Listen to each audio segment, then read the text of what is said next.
nasi mayaqulu amanna billahi wa bil yaumil akhir gitu. Dan di antara manusia ada yang mengaku kan beriman kepada Allah dan kepada hari akhir gitu. Tapi mereka tidak beriman, kata Allah Ta'ala gitu. Tapi mereka orang yang beriman gitu. Mereka mengatakan kami membuat perbaikan di muka bumi padahal merusak gitu. Kan apa ya? Jadi bukan orang kafir dan pengertian apa ya? Musyrik gitu. Terus memerangi agama kan enggak. Orang yang mau beriman. Tapi hatinya dikunci, ya hatinya tidak beriman, tadi matanya, telinga, hatinya dikunci mati.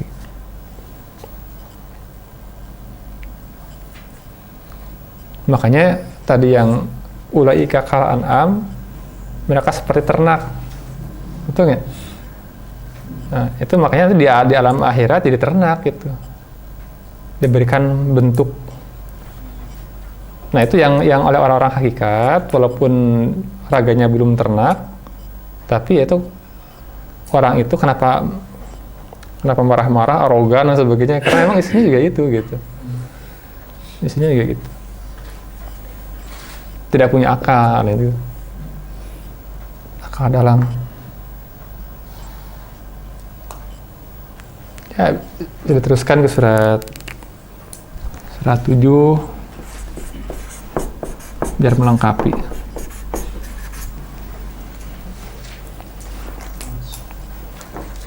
Al-A'raf 179.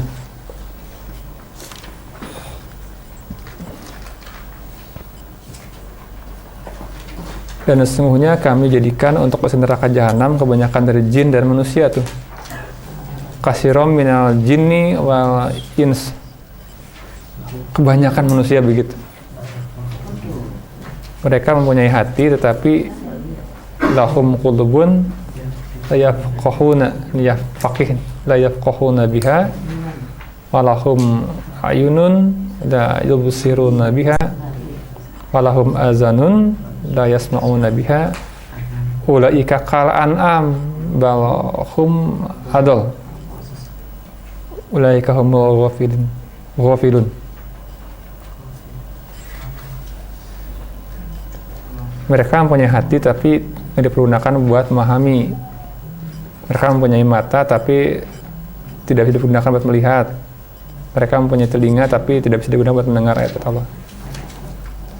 Ulaika kal an'am.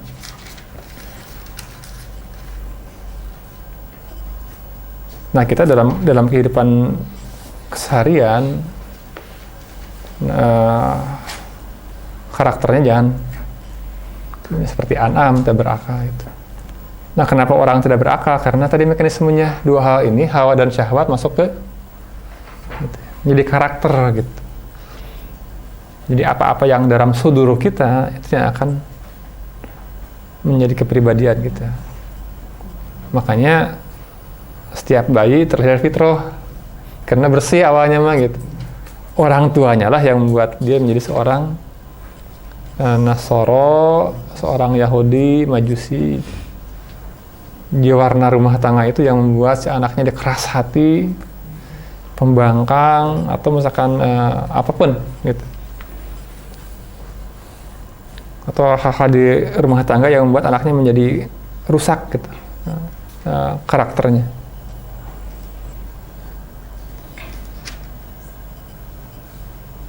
Jadi kalau si sadarnya terhijab oleh hawa dan syahwat, maka akan terhalang. Itu jadi hijab hati gitu. Jadi yang hijau ini adalah hijab hati.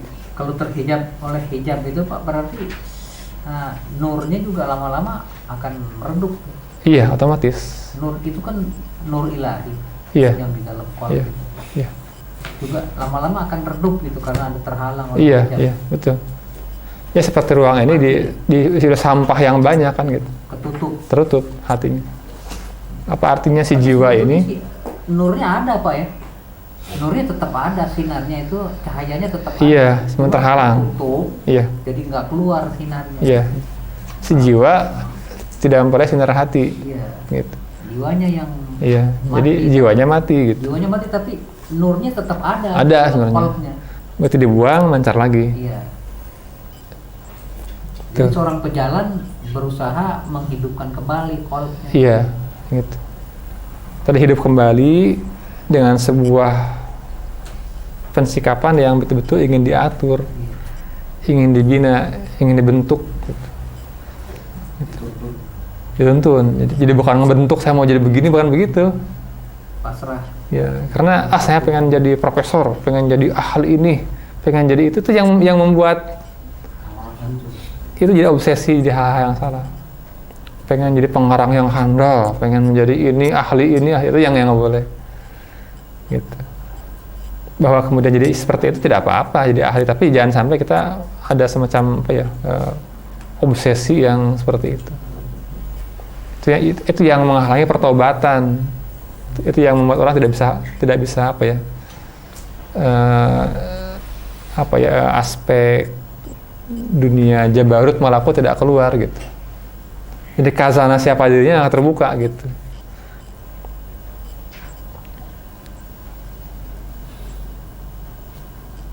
Jadi kalau yang disebut dengan suluk nantinya itu bersuluk, kena serambi suluk ya, itu adalah membuang ini hijab hati pada prinsipnya. Jadi proses membuang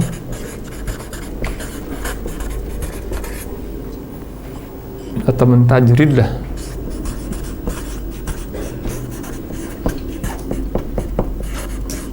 hijab qalb. Ini hijab qalb.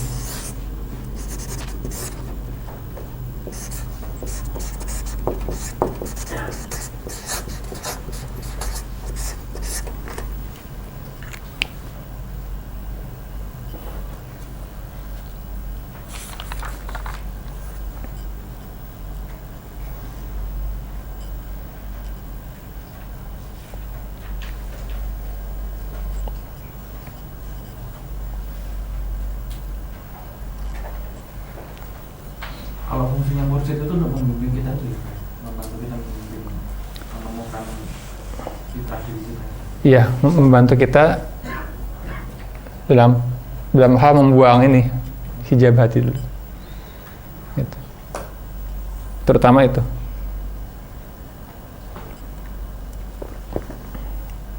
Karena kalau hijabnya udah hilang, kadang-kadang orang tuh gini maksudnya, jadi dikira petunjuk udah bukan, gitu. Itu yang apa? Pro dan maksud di situ.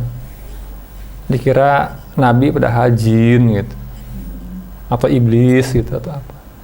Dikira ilmu padahal waham. Nah si mursyid itu akan beritahu, gitu. Kalau si muridnya belum tajam betul. Tapi nanti tajam, murid akan tajam. Oh ini jin, ini malaikat gitu. Ini ilmu dari Allah, ini cahaya, ini kegelapan, akan ngerti. Mesti berkembang mengerti. Kan ada akalnya, akal yang bedakan, furqan itu yang membedakan oh ini alam mana gitu. Nah, jadi kalau ini sadr, ruang dada, tempat karakter kita, ini qalb,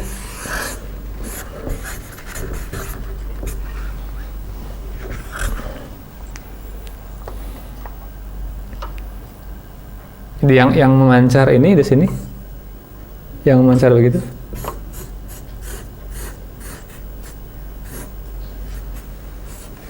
Gitu. Jadi istilah petunjuk itu segala hal yang keluar dari pancaran ini, gitu.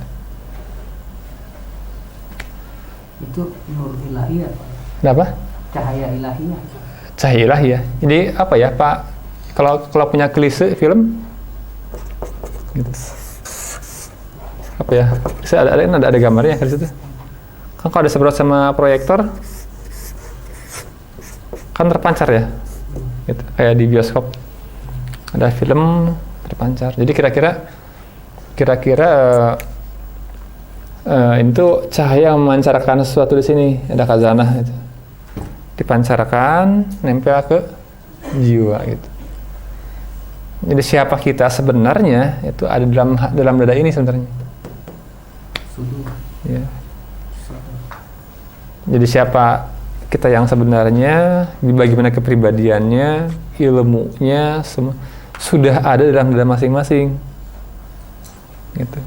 Mau jadi apa, mau gimana sudah ada di sini si blueprintnya itu. Cuman masalahnya si blueprint itu kadung ditutup oleh hal-hal dari luar kita masuk gitu. Jadi cahaya proyektornya kan ketutup, jadi nggak terbuka gitu. Sebetulnya begitu kita membuang isi dada ini, itu akan terpancar. Nah tentu saja syariat itu dan akhlak Rasulullah itu adalah ukuran keterpancaran. Gitu. Jadi nggak ada kalau misalkan apa ya, Rasulullah itu sahabat-sahabat itu produk umum dari orang yang bersih dadanya. Jadi kita bisa mengkalibrasi ke Rasulullah. Jadi kalau kita suluknya betul, bandingkan aja dengan produk yang sudah paripurna gitu. Makanya Rasulullah tuh dan Nabi Ibrahim sebagai uswatun hasanah. Dalam Al-Quran tuh yang disebut uswatun hasanah itu dua. Kanjeng Nabi SAW, Rasulullah Muhammad, dan Sayyidina Ibrahim alaihissalam, Nabi kita. Itu yang uswatun hasanah. Bukan mursyid, Pak. Bukannya mursyid. Bukan mursyid. Di Rasulullah SAW. Bukannya mursyid. Itu yang mursyid itu mengantarkan kita buat ke beliau gitu. Untuk mengikuti sunnahnya, akhlaknya gitu. Kalau mursyid sendiri kan sebagai manusia. Sebagai manusia dan punya peran spesifik ya orang. Ya, dia punya kelebihan dan kekurangan. Iya, ya. Betul. Makanya harus betul-betul kita mentransformasi diri, ukurannya itu apa ya? Bukan wah teman Nabi, saya bukan begitu. Kalau begitu tuh contohnya ya, gagal lagi gitu. Sebisa mungkin seperti Rasulullah Muhammad SAW atau seperti kaum yang soleh dan solihah gitu. Sedapat mungkin. Ada ayat, Pak, pernah dibahas kemarin. Itu ada ayat yang mengatakan bahwa ada orang-orang yang memang khusus diciptakan untuk neraka. Dan yaitu artinya orang-orang yang difungsikan buat membantu kita menjadi mukmin. Isinya mungkin bukan manusia. iya, Walaupun tubuhnya manusia tapi isinya mungkin alam setan. setan. Tapi udah ditentukan dia buat. Iya. Ada itu contoh buat kita tuh kalau pilih jalan itu jadinya kayak gitu. Iya. Itu contoh semua Allah seperti itu. Iya. Contoh itu menguji kita. Atau memurnikan kita. Misalnya gini, Mas Yoni orang yang penyabar, misalkan ya. Tinggal di rumah, di kamar, terus seumur hidup. Nggak teruji kan kesabarannya. Nggak teruji. Betul nggak? Mesti ada yang menguji, maki-maki, merendahkan. Kalau tetap aja diam, sabar bener gitu. Kalau tiba-tiba, jadi dunia luar menguji kita. Jadi harus ada interaksi yang keluar. Mesti makanya. Jadi ya dunia luar itu menguji kita. Yang akan memperlihatkan kualitas kita yang sebenarnya. Gitu. Lalu ada ayat lagi, Pak, pernah dibahas juga sama Pak D itu. Barang siapa yang kembali kepada Tuhan nanti pada saat dia meninggal dunia membawa sedikit saja dosa, itu harus masuk ke neraka dulu. Lantas hubungannya dengan mizan di yaumul hisab kan ada mizan, ada timbangan. Jadi barang siapa yang lebih besar timbangan kebaikannya, dia akan masuk ke surga, begitu kalau nggak salah. Nah, jadi kalau memang dia timbangannya positifnya lebih besar, berarti kan negatifnya tetap ada. Nah, apakah ini termasuk kategori juga yang akan dimasukkan ke dalam neraka, walaupun kebaikannya itu lebih banyak? Ya kalau merujuk ke ayat Quran sih, kalau yang namanya azab kubur itu azab pendahuluan, surga pendahuluan dan neraka pendahuluan. Kalau azab kubur itu, kalau mizan itu kan al-waznu yauma idil haq. Iya, nanti kan beryaumul Iya, hisab. jadi kan apa suratnya? Paman sakulat wazinuh, kemudian Fahuwa syatir radiyah. Siapa yang man khaffat berat timbangannya itu dalam ridha Allah. Fahuwa fi syatir radiyah. Wa man khaffat mawazinuh. Siapa yang ringan timbangannya dalam hawiyah, dalam api ya. Iya. Kan nggak ada keterangan timbangan apa itu. Ya berarti kan ada timbangan positif yang kebaikan, ada yang negatif. Nah, diterangkan dalam Al-Quran itu al-waznu yauma idil haq. Timbangan yang timbangnya al-haqnya. Gitu, lebih tinggi lagi tuh, Pak. Jadi walaupun ada sebesar zarah dibawa dosa kepada Allah, itu juga tetap harus masuk. Iya, emang ada hadisnya, Pak ya. Iya. Padahal kalau lihat kita Contoh gini, hadis Al-Qur'annya. Tidak akan masuk surga seorang manusia yang dalam hatinya ada kesombongan walaupun sebesar zarah. Bayangkan aja. Ini sekolah zarotin gitu. Bayangkan aja. kibir. Ya, kibir. Dan itu kibir itu termasuk syirkul shagir. Berapa? Oh, yang itu ya, al-waznunya. Jadi hubungannya yang masih apa?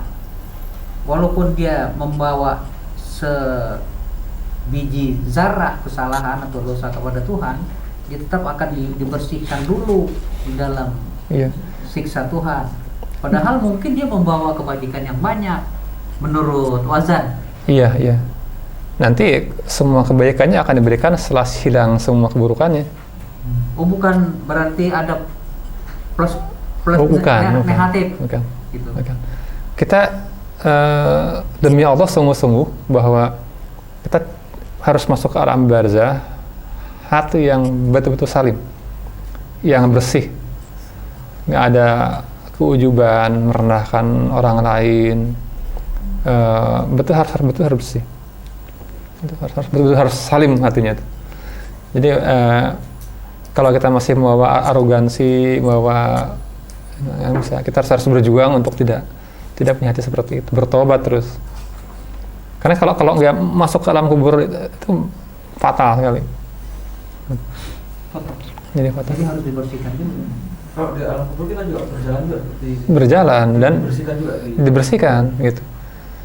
Jadi pada saat ditimbang di yaumil hisab itu apa gimana dosa kita itu berkurang pada saat kita berjalan di alam barzah itu atau diproses memang diproses. Kenapa ya di alam kita punya salik yang udah meninggal gitu, kemudian pas meninggalnya bawa masalah gitu. Sedapat mungkin kita jangan terganggu oleh urusan duniawi gitu. Sedapat mungkin harus betul-betul dan mestinya sehebat apapun juga manusia kehidupan di dunia mestinya tidak terpengaruh kepribadiannya. Kalau orang mukmin benar kepada Allah Ta'ala, gaji sudah tidak ada, anak misalkan 20 gitu, ini tidak akan besar. Betul nggak? Kalau iman kepada Allah Ta'ala, kita ini sahabat-sahabat, semua hal yang ada di hati, di sudur, kan kalau di surat apa Al-Adiyat apa dah? Fahussila ma fi sudur, dibukakan semua isi hati sudur gitu. Jadi itu akan manifest. Tahu nggak kenapa ada di alam barzah orang dalam penjara depannya dinding, belakangnya dinding, Yasin ya. Kalau orang hidup membawa masalah pas meninggal, rumit gitu masalah itu jadi dinding yang menghijab. Gitu. Nabi itu hebatnya begini, orang-orang Rabbani itu ya, Nabi itu diberi masalah sebanyak-banyaknya tidak pernah berpengaruh. Gitu. Diberi masalah segila-gilanya, sebesar-besar, tapi dia tidak membuat itu menjadi dinding dalam hidupannya. Betul-betul kita tidak boleh sebagai insan tuh punya akal dalam, punya kebenaran gitu. Sedemikian rupa sehingga seberat apapun masalah dunia tidak boleh menjadi berpengaruh ke dalam batinnya gitu. kita begitu ada masalah berubah karakter. Betul nggak? Jadi metode wazan itu Pak berarti ya nggak berarti harus menuruti apa yang lebih berat gitu, kebaikan-kebaikan yang lebih banyak dari keburukan. Nggak, semua kebaikan kita harus akan diberikan pahalanya. Tapi setelah dibersihkan gitu. Semua hal yang untuk Allah Pak ya, itu akan diberikan haknya. Sekarang kan menjadi tren di kalangan orang Islam di Indonesia. Jadi tren supaya balance gitu. Enggak. Jadi pikiran supaya balance gitu. Jadi dia buat juga maksiat, berbuat segala macam kesalahan. Nah, dia juga infak sama enggak ada istilah balance Pak sebenarnya. Enggak, mereka berpendapat bikin balance gitu. Karena yang ada juga betul. Wazan itu. Iya, yang ada juga kita mohon ampun pada semua kesalahan kita. Jadi bukan karena kalau masih ada kebaikan, ada keburukan, tetap aja diazab ininya. Ya kan menurut pengertian wazan itu kalau yang lebih besar apa namanya positifnya berarti dia bisa ke surga walaupun hatinya ada tapi lebih banyak positifnya gitu. Makanya kita boleh korupsi. Tren kita di sini membuat paling nggak minimal balance gitu. Nah, atau saya tanya kalau udah balance ente mau di mana? Jadi kalau udah balance, mau di mana ente? Ke atas enggak mau enggak? Jadi ikuti korup dan haji gitu ya. Sebenarnya nggak bisa begitu. Jadi orang-orang yang berduit di kalangan kita sekarang banyak yang begitu Pak. Jadi nggak bisa kita membuat balance. Kayak ekonomi aja Pak. Iya. Ya mau akuntansi. Jadi sebetulnya kita betul-betul harus mohon ampun pada semua hal yang dosa kita gitu. Betul-betul mohon ampun gitu. Kalau umpama nih kan orang setiap tahun umroh terus haji, tapi pulang dari sana dia berbuat maksiat lagi. Berarti balik lagi dia kan dia beranggapan melebur dosa di Makkah. Ya itu kan tidak mabrur. Umrohnya iya. Sama aja Bu Salim, jadi kata Rasulullah, barang siapa yang sholatnya tidak mencegah dia dari perbuatan keji dan munkar, maka tidak bertambah dengan sholatnya kecuali jauhnya